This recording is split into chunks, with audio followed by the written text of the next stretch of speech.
মায়ের প্রাক্তন তো কিশোর কুমারকে আমি বরাবর বাপি বলেই ডাকতাম। আমার মনে আছে বাপি বিদেশ গেলে কেবল দাদা ভাইয়ের জন্য নয়, আমাদের সবার জন্য জিনিস আসত। স্মৃতিচারণা করলেন কিশোর কুমারের প্রথমা তথা প্রাক্তন স্ত্রী রুমা গুহ ঠাকুরতার কন্যা শ্রমণা গুহ ঠাকুরতা। আর কি জানালেন তিনি, বিস্তারিত জানাবো আজকের এই প্রতিবেদনে। তো বন্ধুরা, অবশ্যই সম্পূর্ণ ভিডিওটি দেখুন। চ্যানেলে নতুন থাকলে চ্যানেলটিকে সাবস্ক্রাইব করে পাশে রাখা নোটিফিকেশন আইকনটি অল করে রাখুন। তো চলুন বিস্তারিত ভিডিওতে যাওয়া যাক। সকালে ঘুম থেকে উঠেই মনে হলো বাপি গান গেয়ে আমায় ঘুম পাড়াতো। সেই ঘুম আর তো আসেনি। আজ ৩৫ বছর পেরিয়ে গেল বাপি নেই। বাপিকে কোনোদিন কিশোর কুমার হিসেবে দেখিনি আমি। তারকাসুলভ আচরণ ছিল না তো। বাপি বাইরে যা ছিল অন্দরমহলে তার অন্যই রূপ দেখা যেত। পুরো ব্যক্তিত্বই যেন বদলে যেত তার।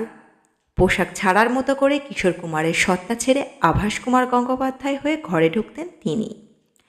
আমার মনে আছে বাপি বিদেশ গেলে কেবল দাদা ভাইয়ের জন্য নয়, আমাদের সবার জন্যই জিনিস আসত। দাদা ভাইয়ের সঙ্গে আমার এখনও প্রায়ই কথা হয়।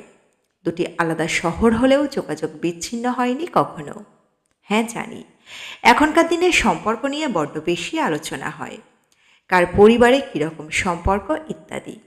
কিন্তু আমরা নিজেরাই এত সুন্দর করে সব সম্পর্কগুলোকে লালন করেছিলাম, তাই কখনো মনে হয়নি বাপি আমার দ্বিতীয় বাবা। কয়েকটা ঘটনা বললে সেটা বোঝা আরও সহজ হবে। ৮-এর দশকের শুরুর দিকের ঘটনা। কলকাতায় এসে হৃদরোগে আক্রান্ত হন বাপি। মাসখানেক এখানে ছিলেন। হাসপাতাল থেকে ছাড়া পাওয়ার পর হোটেলে থাকতেন। সেই সময় লীনাদি আমাদের বাড়িতে ছিলেন। শুধু তাই নয়, অশোক কুমারও একসময় আমাদের বাড়িতে রোজ সে খাওয়া দাওয়া করতেন। কারো কোনোদিন কোনো অস্বস্তি হয়নি। আমার নিজের বাবাও বাপিকে খুব ভালোবাসতেন। বাপির মৃত্যুর পর বাবাকে যেভাবে কাঁদতে দেখেছি সেভাবে আর কখনো দেখিনি।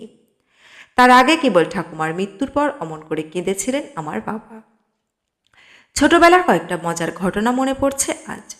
হৃদরোগ থেকে সেরে ওঠার পরে বাপিকে মুম্বাই ফিরতে হবে নানা কাজে। কিন্তু চিকিৎসক বলে দিয়েছিলেন এখনই বিমানে চড়তে পারবেন না তিনি, ট্রেনে ফার্স্ট ক্লাসে করে যাবেন।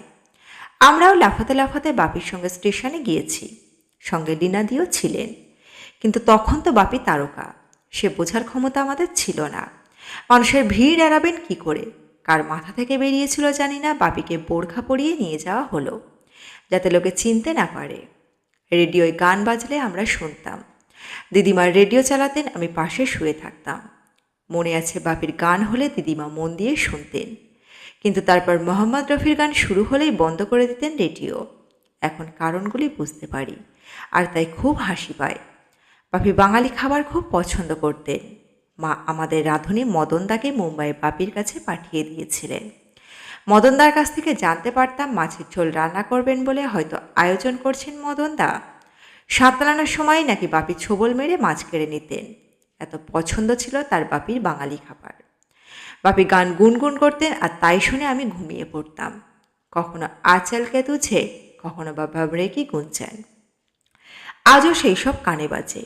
রবি ঠাকুরের গান গাইতে খুব ভয় পেতেন বাপি। বলতেন উড়ি বাবা, স্বরলিপি দেখে গাইতে হয়। কিন্তু বাপি রবীন্দ্রসঙ্গীতও কি ভালো গাইতেন। বিদেশি ছবি দেখার অভ্যেস বাপির থেকেই আমার আসে। 15 বছর তখন আমার। বাপি ভিসিডি নিয়ে আসতেন বিদেশ থেকে। ছবি দেখতাম বাপির সঙ্গে বসে। সেই আমার আমেরিকার মিউজিক্যাল দেখা শুরু। মেরিলিন মনরোর কিছু ছবিও দেখেছিলাম, মনে আছে। তাছাড়া প্রজেক্টরে বাপি নিজের ছবিও দেখাতেন। তখন বুঝতাম না যাকে পর্দায় দেখছি সেই লোকটাকেই বাপি বলে ডাকি আমি। মায়ের ক্ষেত্রেও তাই হতো। টেলিভিশনের পর্দায় মাকে গান গাইতে দেখতাম, আর সেই মানুষটির পাশে শুতাম রাতের বেলা। দুটিকে পৃথক করতে পারিনি কোনো দিন। এখন ভাবলে অবাক লাগে। বাপি একবার পরিকল্পনা করেছিলেন একটি ছবিতে আমাকে দিয়ে অভিনয় করাবেন এবং গানও গাওয়াবেন। দিনুকা দীনানাথ বলে একটি ছবির কথা হয়। কিছুটা কাজও এগোয়। দাদাভাই নায়ক, আমি তার ছোট বোন। তখন আমার 6-7 বছর বয়স। গানও শিখিয়েছিলেন দাদার সঙ্গে গাওয়ানোর জন্য। কিন্তু তারপর ছবিটার শুটিং হয়নি। বাপি মারা যাওয়ার পরে বরং আমার গানের অ্যালবাম বেরোয়।